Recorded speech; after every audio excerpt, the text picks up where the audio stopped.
ಅಡಿಕೆ ಪ್ರಮುಖ ವಾಣಿಜ್ಯ ಬೆಳೆಯಾಗಿದ್ದು ಮಲೆನಾಡು ಮತ್ತು ಕರಾವಳಿ ಭಾಗದಲ್ಲಿ ಹೆಚ್ಚಾಗಿ ಬೆಳೆಯಲಾಗುತ್ತದೆ. ಇತರ ಬೆಳೆಗಳಂತೆ ಅಡಿಕೆಗೂ ಹಲವು ಬಗೆಯ ರೋಗಗಳ ಬಾಧೆ ಕಂಡುಬರುತ್ತದೆ. ಈ ರೋಗಗಳು ಸಸಿ ಹಂತದಿಂದ ಕಾಯಿ ಕಟ್ಟುವ ಹಂತದವರೆಗೂ ಬಾಧಿಸುತ್ತವೆ. ದುಂಡಾಣು ಎಲೆಪಟ್ಟಿ ರೋಗ ಸಸಿಯ ಹಂತದಿಂದ 6 ರಿಂದ 7 ವರ್ಷದ ಅಡಿಕೆ ಬೆಳೆಯಲ್ಲಿ ಹೆಚ್ಚಾಗಿ ಕಂಡುಬರುತ್ತದೆ. ಎಲೆ ಮೇಲೆ ಕಪ್ಪಾದ ಉದ್ದ ಪಟ್ಟಿಗಳು ಮತ್ತು ಎಲೆ ಕೆಳಗೆ ನೀರಿನಿಂದ ಕೂಡಿದಂತಿರುವುದು ಇದರ ಲಕ್ಷಣಗಳು.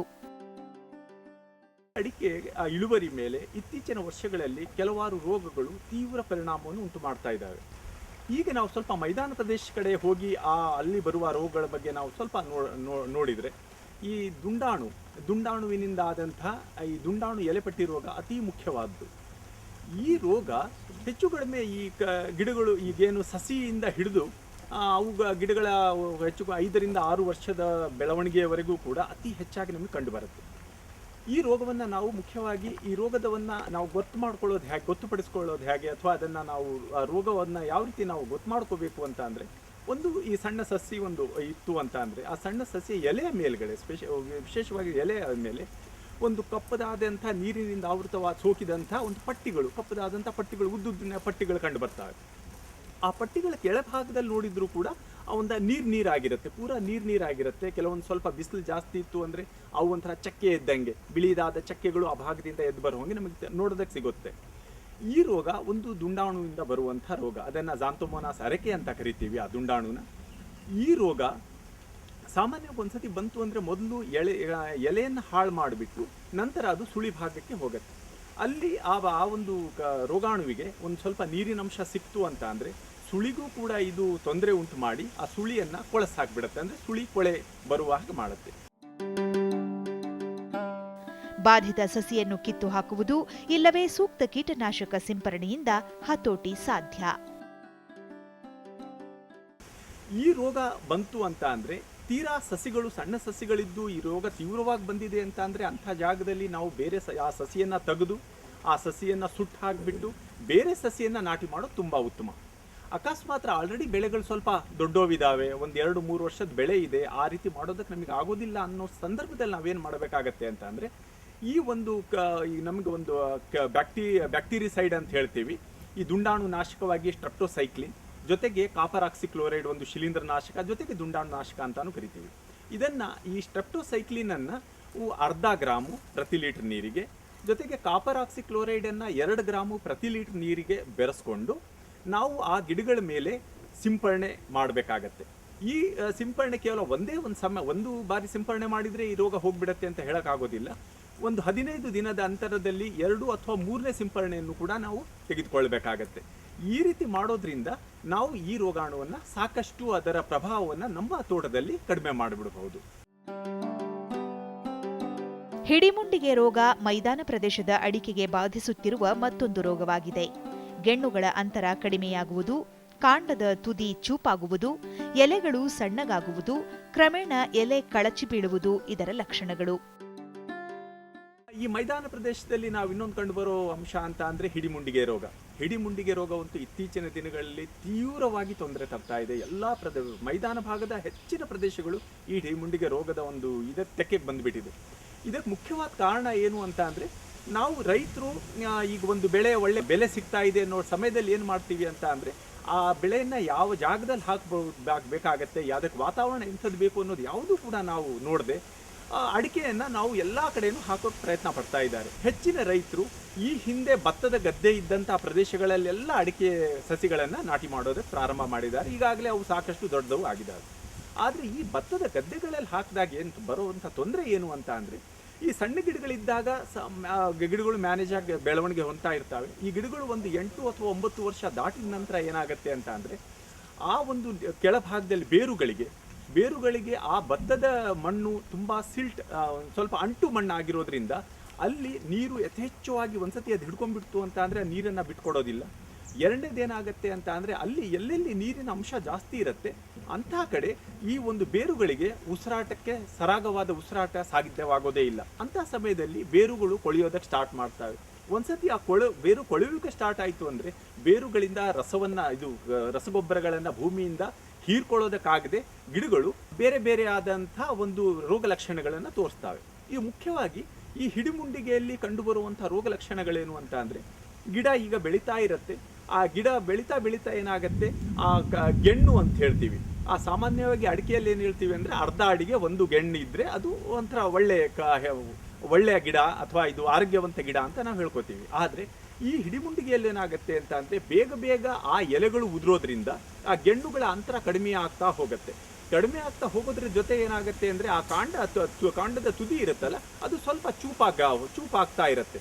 ಒಂದು ಸ್ವಲ್ಪ ಪೆನ್ಸಿಲ್ ಟಿಪ್ ಅಂತ ಹೇಳ್ತೀವಿ, ಆ ರೀತಿ ಪೆನ್ಸಿಲ್ ತುದಿಯ ಚೂಪಾಗ್ಬಿಟ್ಟು ನೋಡೋದಕ್ಕೆ ಹಸಿರೇ ಇರುತ್ತೆ, ನಮಗಿನ್ನೂ ತುಂಬ ಚೆನ್ನಾಗಿದೆಯೇನೋ, ಯಾವುದೇ ರೋಗ ಇಲ್ಲೇನೋ ಅನ್ಸುತ್ತೆ. ಆದರೆ ಎಲೆಗಳು ತುಂಬ ಸಣ್ಣದಾಗ್ಬಿಟ್ಟು ಏನಾಗುತ್ತೆ, ಆ ಕಾಂಡದ ತುದಿ ಚೂಪಾಗೋದ್ರಿಂದ ಮೇಲ್ಗಡೆ ಏನು ಎಲೆ ಇರುತ್ತಲ್ಲ, ಆ ಎಲೆ ಎಲ್ಲ ಕೆಳಗೆ ಬಿದ್ದುಬಿಟ್ಟು ಕೇವಲ ನಮಗೆ ಒಂದು ಕಾಂಡ ಮಾತ್ರ ಕಾಣುತ್ತೆ, ಒಂದು ಎಲೆಕ್ಟ್ರಿಕ್ ಪೋಲ್ ಟೈಪು ಕಾಂಡ ಮಾತ್ರ ಕಾಣ್ತಾ ಇರುತ್ತೆ. ಹೆಚ್ಚು ತೇವಾಂಶವಿರುವ ಭೂಮಿಯಲ್ಲಿ ಈ ರೋಗಬಾಧೆ ಹೆಚ್ಚು. ಆದ್ದರಿಂದ ಸಾಕಷ್ಟು ಆಳವಾದ ಬಸಿಗಾಲುವೆಗಳ ನಿರ್ಮಾಣ, ಶಿಫಾರಿತ ಪ್ರಮಾಣದಲ್ಲಿ ಗಿಡಕ್ಕೆ ಬೋರಾನ್ ನೀಡುವುದು ಉತ್ತಮ. ಭತ್ತದ ಗದ್ದೆಗಳಲ್ಲಿ ಎಲ್ಲೆಲ್ಲಿ ಅಡಿಕೆ ತೋಟವನ್ನು ಮಾಡಿದ್ದಾರೆ ಅಂಥ ಕಡೆ ಜಾಸ್ತಿ ಪ್ರಮಾಣ ಕಂಡು ಬರ್ತಾ ಇರೋದ್ರಿಂದ ಅಂಥ ಜಾಗದಲ್ಲಿ ನಾವು ಕನಿಷ್ಠ 2 ಸಾಲಿಗೊಂದರಂತೆ ನಾವು ಬಸಿಗಾಲುವೆಗಳನ್ನು ಮಾಡಬೇಕಾಗುತ್ತೆ. ಕೇವಲ ಅರ್ಧ ಅಡಿ 1 ಅಡಿ ಆಳದಲ್ಲಿ ಮಾಡಿದ್ವಿ ಅಂತ ಅಂದರೆ ಅದರಿಂದ ಯಾವುದೇ ಉಪಯೋಗ ಆಗೋದಿಲ್ಲ. ಕನಿಷ್ಠ 2.5 3 ಅಡಿ ಆಳದವರೆಗೆ ನಾವು ಬಸಿಗಾಲುವೆಗಳನ್ನು ತೆಗಿಬೇಕಾಗತ್ತೆ.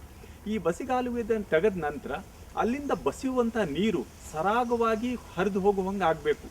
ಬಸಿಗಾಲುವೆಗಳನ್ನು ಮಾಡಿದ ನಂತರ ಏನು ಮಾಡಬೇಕಾಗತ್ತೆ ಅಂತ ಅಂದರೆ, ಈ ಒಂದು ಡಿಸಾರ್ಡರ್ ಅಂತ ಹೇಳ್ತೀವಿ, ಇದು ಬೋರಾನ್ ಡಿಫಿಷಿಯನ್ಸಿಯಿಂದಾನು ಕೂಡ ಆಗತ್ತೆ ಅಂತ ನಾವು ಈಗ ತಿಳಿದು ಬಂದಿದೆ.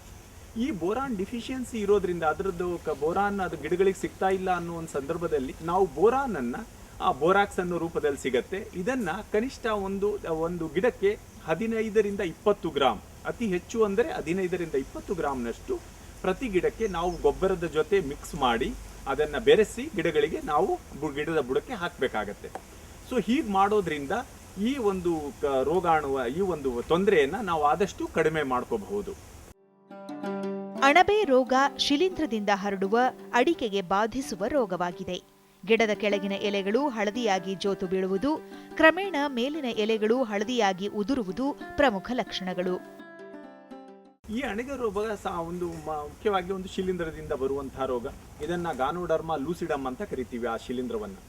ಈ ಶಿಲೀಂಧ್ರ ಭೂಮಿ ಮುಖಾಂತರ ಬರುವಂಥದ್ದು. ಅಂದರೆ ಈ ಶಿಲೀಂಧ್ರ ಭೂಮಿಯಲ್ಲಿರುತ್ತೆ, ಆ ಭೂಮಿಯಲ್ಲಿ ಇದ್ದುಬಿಟ್ಟು ಆ ಬೇರುಗಳ ಮುಖಾಂತರ ಗಿಡದ ಕಾಂಡಕ್ಕೆ ಹೋಗ್ಬಿಟ್ಟು ಆ ಕಾಂಡದಲ್ಲಿ ಎಲ್ಲ ಸೆಲ್ಸನ್ನೆಲ್ಲ ಹಾಳು ಮಾಡಿಡುತ್ತೆ. ಈ ತೊಂದರೆಗೊಳಗಾದ ಗಿಡದ ಎಲೆಗಳೇನಿರ್ತಾವಲ್ಲ, ಕೆಳಗಿನ ಎಲೆಗಳು, ಈ ಕೆಳಗಿನ ಎಲೆಗಳು ಹಳದಿ ಬಣ್ಣಕ್ಕೆ ತಿರುಗಿ ಅವು ಜೋತು ಬೀಳುತ್ತೆ.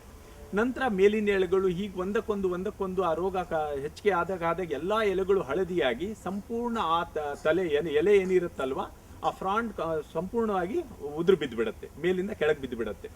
ಸೊ ಆದ ನಂತರ ಈ ಒಂದು ಕಾಂಡ ಏನು ನಿಂತ್ಕೊಂಡಿರುತ್ತೆ, ಆ ಕಾಂಡದ ಬುಡಭಾಗದಲ್ಲಿ ನೋಡಿದಾಗ ಆ ಕಾಂಡದ ಬುಡಭಾಗದಲ್ಲಿ ಒಂದು ಅಣಬೆ ಒಂದು ಬೆಳೆದಿರುತ್ತೆ.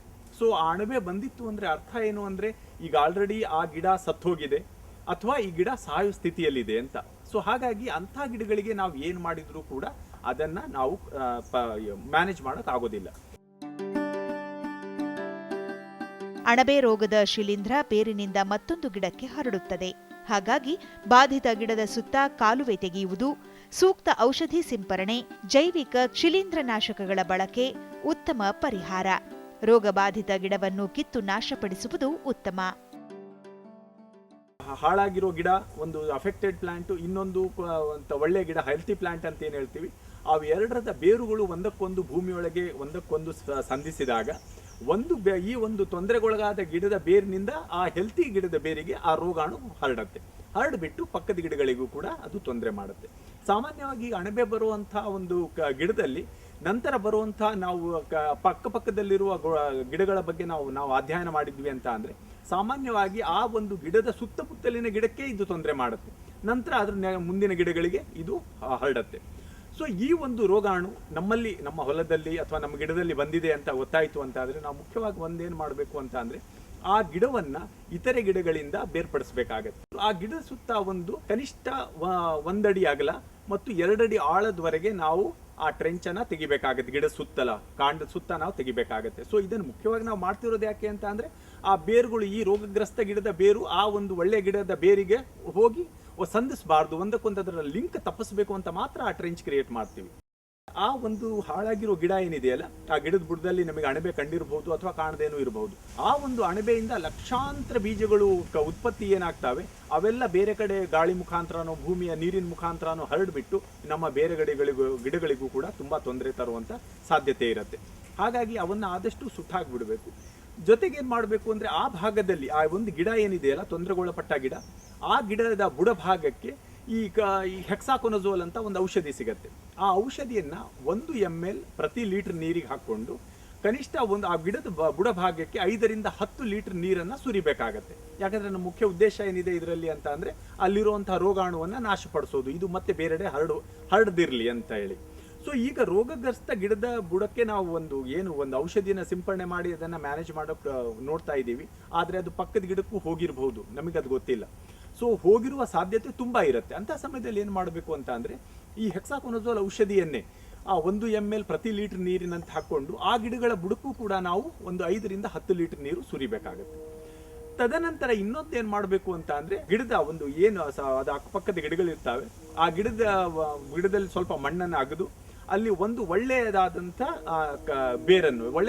ಬೇರು ಅಂತ ಅಂದರೆ ಯಾವುದಕ್ಕೆ ಹೇಳ್ತೀವಿ ಅಂತ ಅಂದರೆ, ಒಂದು ಪೆನ್ಸಿಲ್ ಥಿಕ್ನೆಸ್, ಆ ಪೆನ್ಸಿಲ್ನಷ್ಟು ದಪ್ಪ ಇರುವಂಥ ಒಂದು ಬೇರನ್ನು ನಾವು ನೋಡಿ, ಆ ಬೇರಿಗೆ 45 ಡಿಗ್ರಿ ಆ್ಯಂಗಲಲ್ಲಿ ಒಂದು ಬ್ಲೇಡು ಅಥವಾ ಒಂದು ಒಳ್ಳೆ ಹರಿತವಾದ ಚಾಕುವಿನಿಂದ ಅದನ್ನು ಒಂದೇ ಒಂದು ಶಾಟಿಗೆ ನಾವು ಅದನ್ನು ಕಟ್ ಮಾಡಬೇಕಾಗುತ್ತೆ.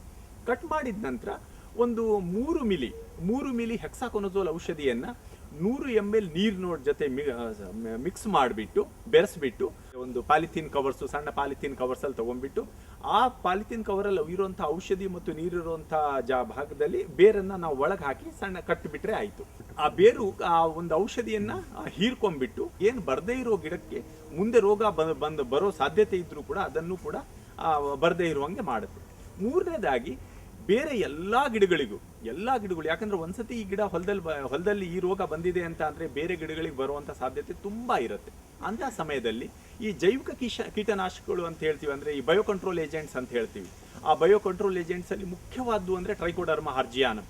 ಕನಿಷ್ಠ 100 ಗ್ರಾಮ್ ಈ ಟ್ರೈಕೋಡರ್ಮಾ ಜೈವಿಕ ನಾಶಕವನ್ನು ಅದನ್ನು ಒಂದು ಅರ್ಧ ಪುಟ್ಟಿ ಕೊಟ್ಟಿಗೆ ಗೊಬ್ಬರದ ಜೊತೆ ಮಿಕ್ಸ್ ಮಾಡಿ ಅದನ್ನು ಪ್ರತಿ ಗಿಡದ ಬುಡಕ್ಕೆ ನಾವು ಹಾಕೋದ್ರಿಂದ ಏನಾಗುತ್ತೆ ಅಂತ ಅಂದರೆ, ಈ ಶಿಲೀಂಧ್ರ ಏನು ಟ್ರೈಕೋಡರ್ಮಾ ಇದೆ ಜೈವಿಕ ನಾಶಕ, ಇದು ಮೊದಲನೇದಾಗಿ ಆ ಒಂದು ಕೊಟ್ಟಿಗೆ ಗೊಬ್ಬರವನ್ನು ಉಪಯೋಗಿಸ್ಕೊಂಡು ಹೆಚ್ಚಿಗೆ ಬೆಳವಣಿಗೆ ಆಗುತ್ತೆ. ಬೆಳವಣಿಗೆ ಆದ ನಂತರ ಆ ಗಿಡದ ಎಲ್ಲ ಬೇರಿನ ಭಾಗಕ್ಕೂ ಕೂಡ ಹರಡ್ಕೊಂಡ್ಬಿಟ್ಟು ನಂತರ ಈ ರೋಗಾಣು ಬಂದಲ್ಲಿ ಅದನ್ನು ಆ ಗಿಡದ ಒಳಗೆ ಹೋಗದೆ ಇರುವಂಗೆ ನೋಡ್ಕೊಳ್ಳುತ್ತೆ. ಹಾಗೂ ಈ ರೋಗಾಣುವನ್ನು ಕೂಡ ಸಾಯಿಸಿಬಿಡುತ್ತೆ. ಕಾಯಿಕೊಳೆ ರೋಗ ಕೂಡ ಶಿಲೀಂಧ್ರದಿಂದ ಹರಡುವ ರೋಗವಾಗಿದ್ದು ಮಳೆಗಾಲದಲ್ಲಿ ಹೆಚ್ಚಾಗಿ ಕಂಡುಬರುತ್ತದೆ. ಇದು ಒಂದಿಷ್ಟು ಮೈದಾನ ಪ್ರದೇಶಗಳಲ್ಲಿ ನಮಗೆ ಕಾಣುವಂತಹ ರೋಗಗಳು. ಈಗ ನಾವು ಅದನ್ನೇ ಸ್ವಲ್ಪ ಮಲೆನಾಡು ಭಾಗದಲ್ಲಿ, ನಮ್ಮ ತೀರ್ಥಹಳ್ಳಿ ಇರ್ಬೋದು, ಸಾಗರ ಇರಬಹುದು, ಈ ಶೃಂಗೇರಿ, ಕೊಪ್ಪ ಈ ಭಾಗದಲ್ಲಿ, ಚಿಕ್ಕಮಗಳೂರಿನ ಯಾವುದೇ ಬೇರೆ ಭಾಗಗಳಲ್ಲಿ ಕಾಯಿ ಕೊಳೆ ರೋಗದ್ದು. ಈ ಕಾಯಿ ಕೊಳೆ ರೋಗ ಇದನ್ನು ನಾವು ಒಂದು ಫೈಟೋಪ್ತರಾ ಮೇಡಿ ಅನ್ನೋ ಒಂದು ಶಿಲೀಂಧ್ರದಿಂದ ಬರುವಂಥ ರೋಗ ಇದು. ಈ ರೋಗ ಸಾಮಾನ್ಯವಾಗಿ ಮಳೆಗಾಲದಲ್ಲಿ ಇದರ ಹಾವಳಿ ಹೆಚ್ಚು. ಸೊ ಈ ಶಿಲೀಂಧ್ರಕ್ಕೆ ಒಂದು ವಾತಾವರಣದಲ್ಲಿ ಒಂದು ನೀರಿನ ಅಂಶ ಸ್ವಲ್ಪ ಹೆಚ್ಚಿಗೆ, ರಿಲೇಟಿವ್ ಹ್ಯುಮಿಡಿಟಿ 90% ಜಾಸ್ತಿ ಇರಬೇಕು ಅಂತ ಹೇಳ್ತೀವಿ. ಜೊತೆಗೆ ಈ ಉಷ್ಣತೆ ಏನಿದೆ ಎಲ್ಲ ತಾಪಮಾನ ಅದು ಒಂದು 20 ರಿಂದ 25 ಡಿಗ್ರಿ ಸೆಲ್ಸಿಯಸ್ ಒಳಗಿತ್ತು ಅಂತ ಅಂದರೆ ಈ ರೋಗಾಣು ಅತಿ ಹೆಚ್ಚಿನದಾಗಿ ಪಸರಿಸುತ್ತೆ, ಹರಡುತ್ತೆ, ಹಾಗೂ ನಮ್ಮ ಕಾಯಿಗೆ ತುಂಬಾ ತೊಂದರೆ ಕೊಡುತ್ತೆ ಅಂತ ನಾವು ಹೇಳ್ತೀವಿ. ಕೆಳಗೆ ಬಿದ್ದ ಕಾಯಿಗಳನ್ನು ಗಮನಿಸಿದಾಗ ತೊಟ್ಟಿನ ಭಾಗದಲ್ಲಿ ಕಂದು ಬಣ್ಣದ ಮಚ್ಚೆಗಳು ಕಂಡುಬರುವುದು, ತೊಟ್ಟಿನ ಭಾಗದಲ್ಲಿ ಬೂಸ್ಟ್ ಬೆಳೆಯುವುದು, ಕಾಯಿಗಳು ಅಶಕ್ತವಾಗಿ ಉದುರಿ ಬೀಳುವುದು ಇದರ ಲಕ್ಷಣಗಳು. ನೀವು ತೋಟದಲ್ಲಿ ಓಡಾಡ್ತಾ ಇದ್ದಾಗ ಕೆಲವೊಂದು ಗಿಡಗಳ ಕೆಳಗೆ ಸಾಕಷ್ಟು ಕಾಯಿಗಳು ಬಿದ್ದಿರೋದು ಕಾಣಬಹುದು. ಆ ಬಿದ್ದಿರುವಂಥ ಕಾಯಿಗಳನ್ನು ನೀವು ಎತ್ತು ನೋಡಿ, ಅದರಲ್ಲಿ ಏನಾಗುತ್ತೆ ಅಂದರೆ ಆ ತೊಟ್ಟಿನ ಭಾಗದಲ್ಲಿ ಒಂದು ಕಂದು ಬಣ್ಣದ ಮಚ್ಚೆ, ನೀರಿನಿಂದ ಆವೃತವಾದಂಥ ಮಚ್ಚೆಗಳು ನಿಮಗೆ ಕಂಡು ಬರುತ್ತೆ. ಸೊ ಆ ಮಚ್ಚೆಗಳು ತೊಟ್ಟಿನ ಭಾಗದಲ್ಲಿ ಬರುತ್ತೆ. ಅಲ್ಲೇನಾಗುತ್ತೆ, ಆ ರೋಗಾಣು ಆ ತೊಟ್ಟಿನ ಭಾಗದ ಒಳಗೆ ಸೇರಿಬಿಟ್ಟು ಅಲ್ಲಿ ಆ ಒಂದು ತೊಟ್ಟಿನ ಭಾಗವನ್ನೆಲ್ಲ ಹಾಳು ಮಾಡಿಟ್ಟು ಬಿಡುತ್ತೆ. ಸಾಯಿಸ್ಬಿಟ್ಟಾಗ ಏನಾಗುತ್ತೆ, ಈ ಕಾಯಿಗಳು ಈ ತೊಟ್ಟು ಈ ಕಾಯಿಗಳನ್ನು ಹಿಡ್ಕೊಳ್ಳೋದಕ್ಕೆ ಸಾಧ್ಯ ಆಗೋದಿಲ್ಲ. ಅಂಥ ತೊಟ್ಟಿಂದ ಕಾಯಿಗಳು ಎಲ್ಲ ಉದುರೋಕೆ ಸ್ಟಾರ್ಟ್ ಮಾಡ್ತವೆ. ಈ ಉದುರ ಆದ ನಂತರ ಈ ಉದುರಿರುವಂಥ ಕಾಯಿಗಳನ್ನು ನಾವು ಹೊಲದಲ್ಲಿ ಹಾಗೆ ಸ್ವಲ್ಪ ದಿನ ಬಿಟ್ವಿ ಅಂತ ಅಂದರೆ ಆ ಕಾಯಿಗಳ ಮೇಲೆಲ್ಲ ಬಿಳಿಯದ ಅಥವಾ ಕಂದು ಬಣ್ಣದ ಈ ಶಿಲೀಂಧ್ರ, ಬೂಸ್ಟ್ ಅಂತ ಹೇಳ್ತೀವಿ, ಆ ಶಿಲೀಂಧ್ರದ ಬೆಳವಣಿಗೆ ನಮಗೆ ಕಂಡು ಬರುತ್ತೆ. ರೋಗ ಪೀಡಿತ ಹಿಂಗಾರ ಇರಬಹುದು ಅಥವಾ ನೆಲಕ್ಕೆ ಬಿದ್ದಂತಹ ಕಾಯಿಗಳಿರಬಹುದು, ಅವನ್ನೆಲ್ಲ ನಾವು ತೆಗೆದುಕೊಂಡು ಒಂದು ಕಡೆ ಇಟ್ಟು ಸುಟ್ಟು ಹಾಕಬೇಕಾಗತ್ತೆ. ಎರಡನೇದಾಗಿ ಏನು ಮಾಡಬೇಕು ಅಂತ ಅಂದರೆ, ಈಗ ಅವನ್ನೆಲ್ಲ ಕಾಯಿಗಳು ಹಿಂಗಾರವನ್ನು ತೆಗೆದು ಸುಟ್ಟು ಹಾಕಿದ ನಂತರ ಅಥವಾ ಈಗ ಸುಡೋಕೆ ಆಗ್ತಾ ಇಲ್ಲ ಅನ್ನೋ ಸಮಯ ಇತ್ತು ಅಂತ ಅಂದರೆ ಭೂಮಿಯನ್ನು ಒಂದಿಷ್ಟು ಅಗದುಬಿಟ್ಟು ಆ ಎರಡು ಅಡಿ ಆಳಕ್ಕೆ ಅಗದುಬಿಟ್ಟು ಅಲ್ಲಿರುವಂಥ ಹಿಂಗಾರ ಇರ್ಬೋದು, ಹಾಳಾಗಿರುವಂಥ ಹಿಂಗಾರ ಅಥವಾ ಕಾಯಿಗಳನ್ನೆಲ್ಲ ಅದರಲ್ಲಿ ಮಣ್ಣು ಹಾಕಿಬಿಟ್ಟು ಆ ಗುಂಡಿಯಲ್ಲಿ ಹಾಕಿಬಿಟ್ಟು ಮಣ್ಣು ಮುಚ್ಚಬೇಕಾಗತ್ತೆ. ಸೊ ಇದರಿಂದ ಏನಾಗುತ್ತೆ, ಆ ಕಾಯಿಗಳು ಕೊಳೆತು ಬಿಟ್ಟು ಅದು ಗೊಬ್ಬರವಾಗಿ ಪರಿವರ್ತನೆ ಆಗುತ್ತೆ. ಮೂರನೇದಾಗಿ ಏನಾಗುತ್ತೆ, ಮುಖ್ಯವಾಗಿ ನಾವು ಹೇಳೋದೇನು ಅಂತ ಅಂದರೆ, ಈಗ ಮಳೆಗಾಲ ಮುಂಚಿತವಾಗಿ ನಾವು 1% ಬೋರ್ಡೋ ದ್ರಾವಣವನ್ನು ಎಲ್ಲ ಗೊಂಚಲುಗಳಿಗೂ ಹಿಂಗಾರಗಳಿಗೂ ನಾವು ಸಂಪೂರ್ಣವಾಗಿ ನಾವು ಅಂದರೆ ಸ್ಪ್ರೇ ಮಾಡಬೇಕಾಗತ್ತೆ, ಸಿಂಪರಣೆ ಮಾಡಬೇಕಾಗತ್ತೆ. ಇದರಿಂದ ಏನಾಗುತ್ತೆ ಅಂದರೆ, ಎಲ್ಲೆಲ್ಲಿ ಆ ಹಿಂಗಾರಗಳಲ್ಲಿ ಈ ರೋಗಾಣು ಸುಪ್ತಾವಸ್ಥೆಯಲ್ಲಿ ಇರುತ್ತಲ್ವ, ಆ ರೋಗಾಣುವನ್ನು ಈ ಒಂದು ಬೋರ್ಡೋ ದ್ರಾವಣ ಅದನ್ನು ಮತ್ತೆ ಬೆಳವಣಿಗೆ ಹೊಂದೇ ಇರೋ ಹಂಗೆ ಮಾಡುತ್ತೆ. ಹಾಗೂ ಇದು ಅದು ಬೀಜಗಳನ್ನು ತಯಾರು ಮಾಡೋ ಹಾಗೆ, ಸ್ಪೋರ್ಸ್ ಅಂತ ಏನು ಹೇಳ್ತೀವಿ, ಅವನ್ನ ತಯಾರು ಮಾಡೋದಕ್ಕೆ ಬಿಡೋದೇ ಇಲ್ಲ. ಸೊ ಇದರಿಂದ ಏನಾಗುತ್ತೆ, ಈ ಒಂದು ರೋಗ ಮತ್ತೆ ಹರಡೋದಕ್ಕೆ ಸಾಧ್ಯ ಆಗೋದಿಲ್ಲ. ಈ ಒಂದು ಬೋರ್ಡೋ ದ್ರಾವಣ ಈಗ 1% ಬೋರ್ಡೋ ದ್ರಾವಣ ಸಿಂಪರಣೆ ಮಾಡಿ ಒಂದು 30 ದಿನಗಳ ನಂತರ, 30ರಿಂದ 45 ದಿನಗಳ ಒಳಗಾಗಿ ಇನ್ನೊಂದು ಸಿಂಪರಣೆಯನ್ನು ನಾವು ತಗೋಬೇಕಾಗತ್ತೆ. ಮತ್ತೊಮ್ಮೆ ನಾವು ಬೋರ್ಡೋ ದ್ರಾವಣವನ್ನ ನಮ್ಮ ಇದು ಹಿಂಗಾರದ ಮೇಲೆ ಸಿಂಪರಣೆ ಮಾಡೋದ್ರಿಂದ ಈ ಒಂದು ರೋಗವನ್ನ ನಾವು ಸಂಪೂರ್ಣವಾಗಿ ತಡೆಗಟ್ಟಬಹುದು. ಜೊತೆಗೆ ಈ ಮಳೆ ಏನಾದ್ರು ಮತ್ತೆ ಮುಂದುವರಿದಲ್ಲಿ ಈ ರೋಗಾಣು ಮತ್ತೆ ಹೆಚ್ಚಾಗುವ ಸಾಧ್ಯತೆ ಇರೋದ್ರಿಂದ ಈಗ ಆಲ್ರೆಡಿ 1 ಅಥವಾ 2 ಸಿಂಪರಣೆ ಮಾಡಿದ ರೈತರು ಕೂಡ ಇನ್ನೊಂದು ಬಾರಿ ಬೋರ್ಡೋ ದ್ರಾವಣವನ್ನ ನಾವು ಸಿಂಪರಣೆ ಮಾಡ್ಕೋಬೇಕಾಗತ್ತೆ. ತೋಟದ ಸ್ವಚ್ಛತೆ, ರೋಗಬಾಧಿತ ಹಿಂಗಾರುಗಳನ್ನು ಕಿತ್ತು ನಾಶಪಡಿಸುವುದು, ಬಸಿಗಾಲುವೆಗಳ ನಿರ್ಮಾಣ ಹಾಗೂ ಅವಶ್ಯಕತೆಗೆ ಅನುಸಾರ ಕಾಲಕಾಲಕ್ಕೆ ಶಿಫಾರಿತ ಶಿಲೀಂಧ್ರನಾಶಕಗಳ ಬಳಕೆಯಿಂದ ಅಡಿಕೆಯಲ್ಲಿ ರೋಗಗಳು ಬಾರದಂತೆ ತಡೆಗಟ್ಟಿ ಹೆಚ್ಚಿನ ಇಳುವರಿ ಪಡೆಯಬಹುದಾಗಿದೆ.